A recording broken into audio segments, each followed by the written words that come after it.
Thank you, sir. Good afternoon, all. I am Toral Sinsuwadia, working as an assistant professor in the Department of Electronics and Communication Engineering, Rajkot, from Atmi Institute of Technology and Science.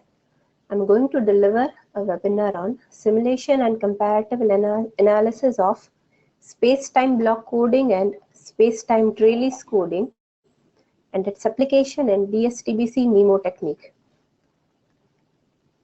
The contents of the presentation is as follows, starting with the objective and scope of this whole presentation. Introduction towards diversity, MIMO technique, space-time block coding, space-time trellis coding, differential space-time block codes, digital video broadcasting, which is terrestrial television, all the simulation results, conclusions, and references. Now, in today's world, we are facing a problem in wireless communication system, which is the rapidly growing field.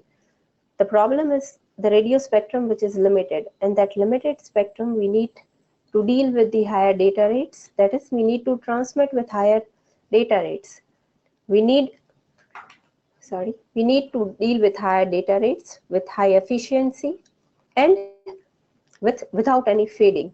So to overcome these advantages, we need to develop any coding technique which would cope up with the objectives and scopes which are defined. High transmission data rate and efficiency are necessary for the future of wireless communication systems. And we know that in wireless communication systems, the signals suffer from multipath fading. When signal travels, or it can take more than one path to reach the receiver. It is possible that the first path taken is having more fading, the second path is having less fading, the third path is having worst fading. When we see at the receiver, there are multiple signals received with high or less amount of fading. And to deal with these kind of multipath fades, we need to develop a technique, and to that we call the diversity. Simply the diversity, which we can simply say that diversity is a technique in which we know that fading would occur definitely. But in presence of fading, how can we apply the coding? How can we change our communication system so that the effect of fading is reduced? And that technique is what we call diversity. So if one radio path undergoes deep fading, on the other hand, the second path will have strong signal. So these diversity techniques can be divided into time diversity, frequency diversity, and spatial or antenna diversity techniques. Replicas of information signal are transmitted on the same time slots, on different time slots, on the same frequency, is what we call time diversity technique. At the same time, the signals are transmitted with different frequency, different pilot of different carrier frequencies are what we call frequency diversity. And the technique which we are applying in wireless communication system is antenna diversity, or what we call space diversity, in which the signals are transmitted at the same time on the same frequency by different antennas at the same time to the receiver. Those techniques are called antenna diversity techniques or space diversity techniques. Now when we go about this diversity techniques, we are having total 4 types of antenna configuration.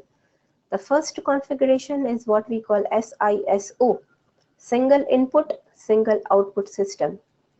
The system without we are applying any diversity technique. We are not applying any diversity technique in this system. The transmitter is having one antenna, the receiver is having one antenna, transmitter transmits the signal, and that signal is received by receiver. Whether the signal is deeply fade signal, whether the signal is strong signal, the receiver has to accept the signal as it is without any modification. In this technique, we are not applying any diversity. When the experiments were performed, then this system was having least efficiency. Why? Because at most of the times, the signals were faded, and the receiver had to work with that faded signals. Here in all the 4 configurations, we consider transmitter antenna as Say for example, the base station antenna and the receiver antenna, we consider it as an antenna which is placed in our mobile phones, in our cell phones. The second configuration is MISO, multiple input, single output. In this configuration, we are having two transmitting antennas. As in our example, we can say that the base station is having two antennas and the mobile station is having one antenna. The mobile station which I'm talking about, one antenna, is not the smartphone. Before the generation of smartphones, the cell phones were having only single antenna. Now in this technique, the transmitter transmits the signal. Both the antennas would be transmitting same signal at the same time at the same frequency. The receiver would be receiving two signals which would be same signal. Now say for example, transmitting antenna 1 transmits the signal, it undergoes deep fading, reaches the receiver. It may be possible transmitting antenna 2 transmits the signal, it doesn't undergo deep fading, the signal is somewhat strong and it reaches the receiver. Now what this receiver does, it does some likelihood functions, either it would be averaging the received signals, both the received signals, or it would be selecting the best of two signals, and it would be going, or it would be proceeding for further information. When we compare the systems SISO and MISO, we can say that MISO is having far more efficiency. Why? Because we can select either best of the two signals or we can take the average of the signals. This was the second system, MISO. The third configuration is SIMO, in which there is one base station antenna, two mobile stations antenna. That is a cell phone which is having two antennas in its handset. Transmitting antenna transmits the signal, it reaches receiver 1. Say for example, the signal is deeply faded. The same antenna transmits the signal, it reaches receiver 2. Say signal is with higher strength. Again, the receiver compares the signal, it takes the average and proceeds it for the further information. Again, when we compare these two systems, MISO and SIMO, we can say that the efficiency of SIMO is far more better than MISO. Then also we, in cellular communications, we applied MISO earlierly. And then we applied MIM. We never applied SIMO for cell phone or cellular communication. Replacing all the cell phones with two antennas was not possible at some point of time. But replacing the base station antenna with two antennas instead of single antenna was possible because the cost was to be bared by cellular provider and not by the user. So this was the first technique which was applied. After that, after the generation of cell phones, after 4G and 3G and 4G generation, we are using this system MIMO, which is having the best efficiency of all the four, in which the transmitting antenna having a transmitter having two transmitting antennas, receiver connected with the two receiving antenna. First transmitting antenna transmits the signal which is received by first receiver as well as second receiver. Second transmitting antenna transmits the same signal which is also received by first as well as second receiver. Ultimately, the single signal is received by two receivers twice. That is, we are having four signals at a time. Four same signals at a time. We can take the average of all the four signals and we can get the best result.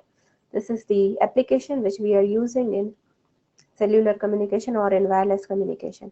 When we talk about cellular communication, then the number of transmitting and receiving antenna is now restricted to two. We are having two transmitting antennas and two receiving antennas, not more than that. But when we talk about wireless communication, we can say that it can extend it up to n number of transmitters as well as n number of receivers. The system which we are talking about is multiple input, multiple output system. As I said that cell phone or cellular communication is having restriction of two transmitting as well as two receiving antenna. But when we talk about wireless communication system, we can have n number of transmitting antennas and n number of receiving antennas. The concept is such that all the transmitting antenna transmitting the same signal, all the receiving antenna would be receiving the same signal, and we would be having some better signals at the end. We need to apply some coding technique in between. Why we need to apply coding technique in between? Say for example, transmitting antenna transmits first signal. At the same time or of the same frequency, the second antenna would be transmitting the same signal. The third antenna would be transmitting the same signal. There would be interference at the transmitter itself if we are not applying any coding. There are two options. Either we apply coding at the transmitter side so that we can avoid interference, or we can physically space all the antennas such that there is no interference.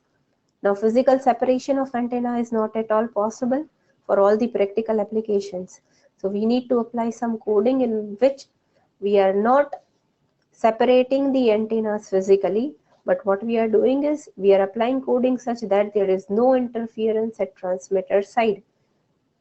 When we apply such coding, then transmitting antenna 1 transmits the signal.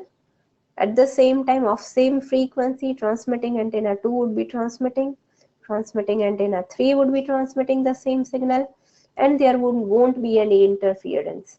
Such type of coding techniques would be developed. The coding techniques which we are going to discuss today is space-time block coding, which is comparatively less complex technique and proposed by a scientist named Almaty. STBC is easiest coding technique which was originally developed for 2 transmit antennas, and now we can extend it up to n number of transmit and receive antennas. The coding technique is such that when we are transmitting 2 signals, transmitting antenna 1 and transmitting antenna 2 is supposed to transmit S1 and S2. Combinedly, vector S, we are going to transmit this signal. Transmitting antenna 1 transmits first frame S1 as it is and complex conjugate of S2. Transmitting antenna 2 at the same time transmits S2 as it is and complex conjugate of S1. Now when there are complex conjugate, we know that the signals are orthogonal and they won't have any interference at the transmitting side.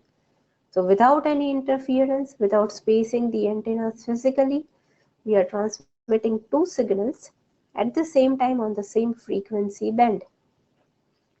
The receiving antenna receives the signal such that S1 is received as it is, S2's complex conjugate. Second receiving antenna receives S2 complex conjugate of S1 with some noise added, and we get the output signal vector R, which is R1 and R2. This was the first scheme, space-time block coding. The second scheme is space-time trellis coding. Now this scheme actually is somewhat difficult and complex to design as compared to STBC. But the advantages is that the coding gain is very high. It provides the high coding gain. It works on the principle of traditional trellis coded modulation. This is the block diagram of STTC, space-time block coding. Source which would be generating the bits which are transmitted by n number of antennas, received by n number of antennas. Here we are space-time trellis encoder, and here we are applying at the receiver decoder. Now this encoder and decoder works on the same principle of trellis diagram, in which we are applying the coding technique. This is the trellis diagram for STTC. And ultimately, after decoding the signal, we get our data back. This was the second technique, that is STTC. Now when we compare STBC and STTC, we can say that STBC is much simple. We get the result much simple. The construction is simple, the coding is simple. but the gain is not as high as it is obtained for excuse me, it is obtained for STTC. So when we compare STBC and STTC, we can say that STTC is always having better results.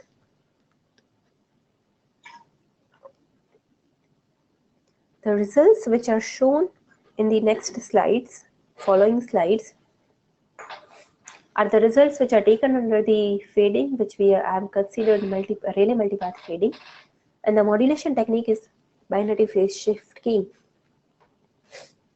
The results shows that when yellow line shows STTC results of STTC and orange line shows the results of STBC.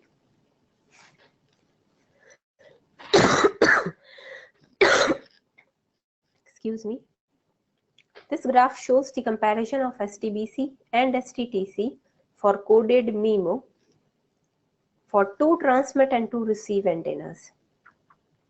The vertical line, the vertical axis shows the error probability, while the horizontal axis shows the signal to noise ratio.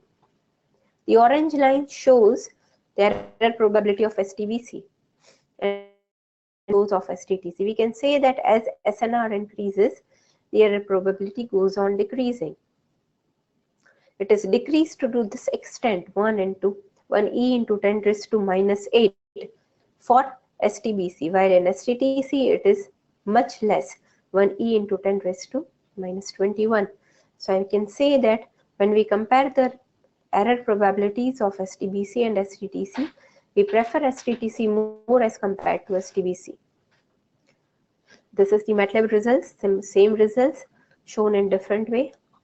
For 5, as we go on increasing the transmitting antennas and receiving antennas, this is for 5 transmit and 5 receive antennas. We can say that for 5 transmit and 5 receive antennas, this line goes on decreasing up to 1 e into 10 raised to minus 42, and for STBC it decreases to 1 e into 10 raised to minus 30. Now when we compare, this is for first 1 transmit receive antenna, 2 transmit 2 receive, 3 receive, 4 transmit 4 receive, and 5 transmit 5 receive antennas. Combined graph of all the 5 antennas. We can see that as the number of transmit and receive antenna increases, it goes on decreasing. It decreases for STTC also, it decreases also. But when we compare STTC and STBC for 5 transmit antennas, it for 6.0032, and for STBC it is minus 304.5842. We can say that the error probability is less for STTC. Said STTC is very difficult to construct. It is difficult to construct for 2 transmit, 2 receive, and the complexity goes on increasing as the number of antennas goes on increasing. The easy construction is STTC. We say that not so high. We can improve the coding gain of STBC. Error probability of STTC is lower than that of STBC. And STTC possesses both diversity as well as coding. That is, it is complex to decode and difficult to design. I'm considering STBC, where STBC requires channel state information at the receiver. That is, receiver should know well in advance what present, what is the kind of channel, what is the probability of noise. The state of channel should be known well in advance to the receiver when we talk about the technique STBC. The variation of STBC is known as differential space time block coding. In differential space is a scheme in which without channel state information at the receiver, we can have some coding. We can apply some coding that reduces the cost and that reduces the complexity. because we need not to transmit any channel state informations in advance. This is the main concept of differential space-time block coding. In differential space-time block coding, we are taking the difference of two signals as shown in this encoder block diagram. Bits, then first bit, say for example SL, the same bit is delayed, SL minus 1, taking the delay, considering the delay between SL and SL minus 1, then we apply STBC and transmit the bit. That is, we are transmitting the delay. And same way, in decoder, we are receiving signal RL minus 1, and then ultimately we are calculating 2B bits again. The bits which are generated or which we need to transmit is 2B, which is received at the receiver. Now this is the main concept of differential space-time block coding, which is ultimately some modification in STBC technique to improve the coding gain, and we say that the coding gain is improved. This is the this figure shows the vertical bit error probability. The horizontal axis shows signal to noise ratio, in which we can say that signal to noise ratio goes on decreasing to 0.18 when we consider 2 transmit and 2 receive antenna, and for 2 transmit and 1 receive antenna. Now applying this DSTBC, in which we are having 2 transmit and 2 receive antenna. This algorithm of DSTBC for 2 transmit and 2 receive antenna is applied in digital broadcasting terrestrial. DVB-T is a European-based consortium standard for broadcast of transmission of digital terrestrial television. It supports, we can transmit digital audio, digital video, MPG, transport stream, etc. We are using orthogonal frequency division multiplexing, or also we can use COFDM modulation. Either we can use QPSK 16 QM or 64 QM. Now, I'm going to use it on orthogonal frequency division multiplexing. Basically, orthogonal frequency division multiplexing is a kind of FDM, that is frequency division multiplexing, in which in frequency division multiplexing we are dividing the frequency into subband subchannels, but each and every channel is orthogonal to one another. That is, when one channel is having its maximum value, at the same time another channel would be having or would be started with its zero value. That are both the channels are orthogonal and we can transmit without any interference. So we are transmitting it in OFDM, which requires, or the bandwidth requirement is less. The available bandwidth is 28 and 2 kHz for mobile services. This is the block diagram in which when we are applying it DSTBC, when I am applying it on DSTBC, considering 2 transmit antennas, transmit antenna 1 and transmit antenna 2.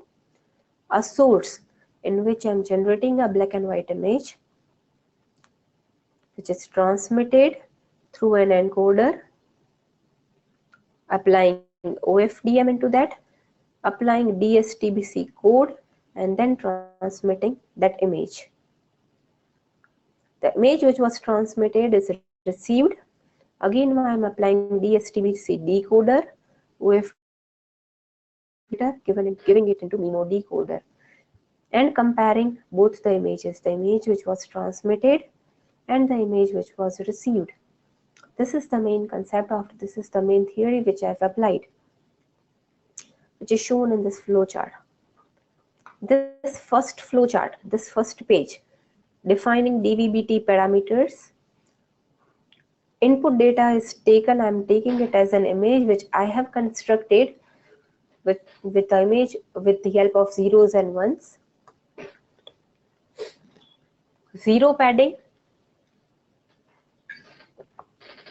Because to up convert an image, I need zero padding. Then orthogonal, giving it into orthogonal frequency division, multiplexing, applied DSTVC. This is the whole block of DSTVC. Communication channel, DSTVC is applied here. How DSTVC is applied? Taking an input bit sequence which is of 131 bits, generating a mapping sequence which is equivalent of 131 bits, adding Gaussian noise, considering practical communication channel, that is a relay communication channel, transmitting this. Once it is transmitted, the signal R which is transmitted, received and decoded with the help of this decoder, comparing it with the input bit sequence. After comparison, finding the bit error rate. After finding this bit, I can say that how much image would be degraded. Bit error rate would be showing that how much my image is degraded. After applying DSTBC, the last step of DVB-T was applying OFDM. After applying it into DSTBC, converting it my image, doing demodulation, and then the image is recovered. Now the whole flow chart would be explained with the practical examples, with the practical figures. The results, I have denoted it as System 1, 2. System 1 shows the ideal DVB-T broadcasting with ideal condition in which no noise is added, no relay communication channel is considered, no practical channel is considered. Simply emitting an image, up converting it, and then receiving the image in DVB-T without any noise added, practical noise added. This is the input image which I have constructed, consisting of black, white strips. Image is converted into signal. This is the up converted signal. Up converted signal is then converted into its equivalent image. This is my input image. This is up converted image. After up converting the image, transmitting it without any noise, without considering any relay communication channel, down converted signal. Down converted signal is converted into an image, and then the retrieved, when we retrieved image. When we look carefully, we are having two dots here. This is the noise, the retrieved image for DVB-T, in which we are not considering any relay noise. This is due to Gaussian noise. This was the system 1, ideal system 1. Now what I have applied is that when transmitting, generating an image, up converting it, then applying it DSTBC. The image is applied coding, which is DSTBC. Bring it as second system, in which I've taken an image, the black, white strips. The image is converted into its equivalent signal. This is my up converted signal. This up converted signal represented in form of image. After representing it, this is the down converted signal. This is BE, bit error rate. DSTBC, I've calculated bit error rate of this system. This graph shows bit of the system for 2 transmit and 2 receive antennas. This is the same DSTBC applied.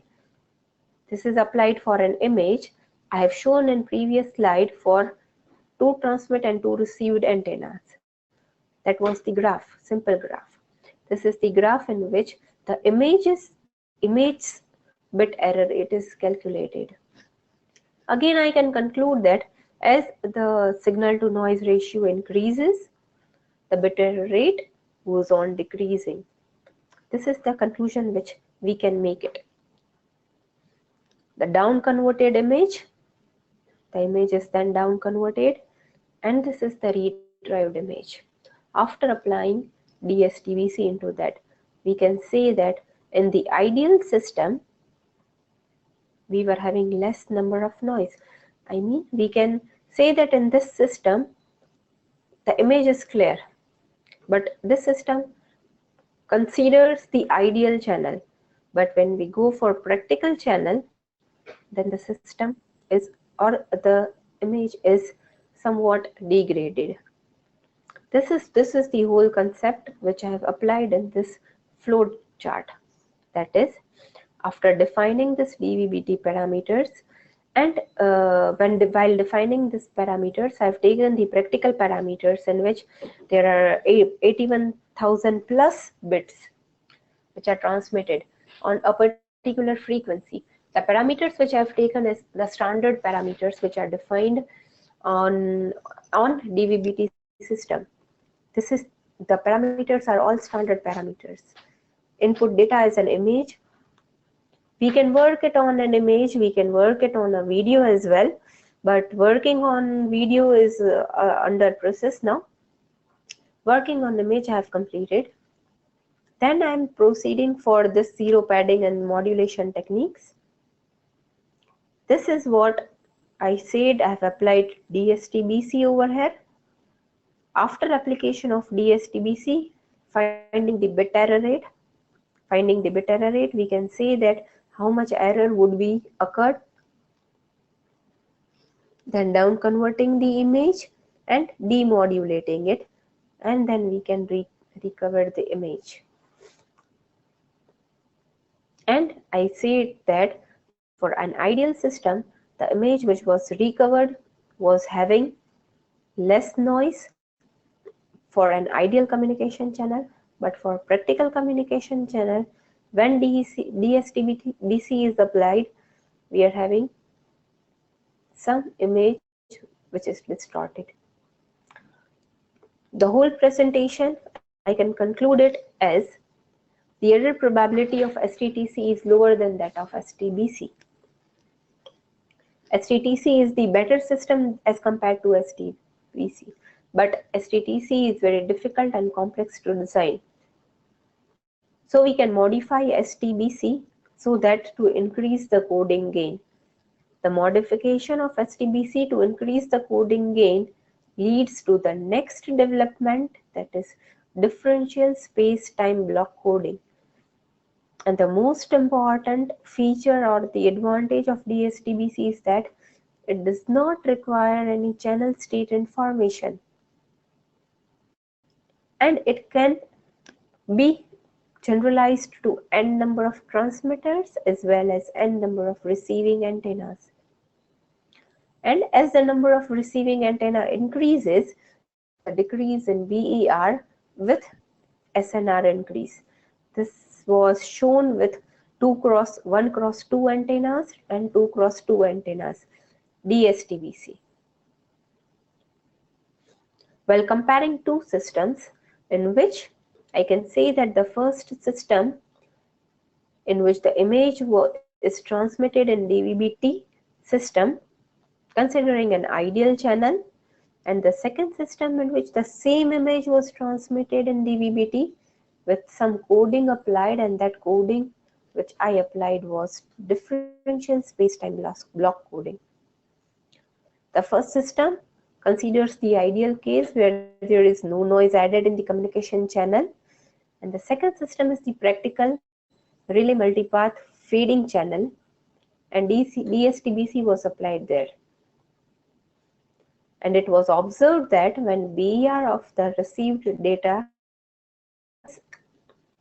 as there is increase in SNR. In the second system, image is retrieved with higher accuracy.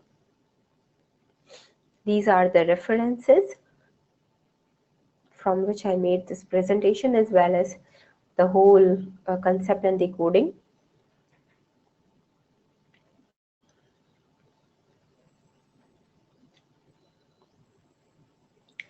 And you can always contact me for any doubts or be waiting for your questions. These are the technical books. in which there are the basic concepts of DSTVC, STVC, even MIMO, STTC, DVB-T2. In this we can find all the specifications, all the parameters of DVB-T.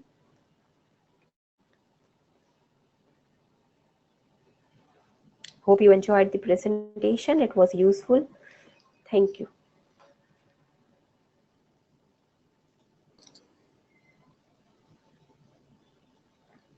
Thank you, madam. We will give the audience 1 or 2 minutes in case they have any questions. Yes, sir.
There seem to be no questions, ma'am. So thank you very much for the webinar. If there are any by email, I'll forward to you. Yes, thank you, sir. Thank you.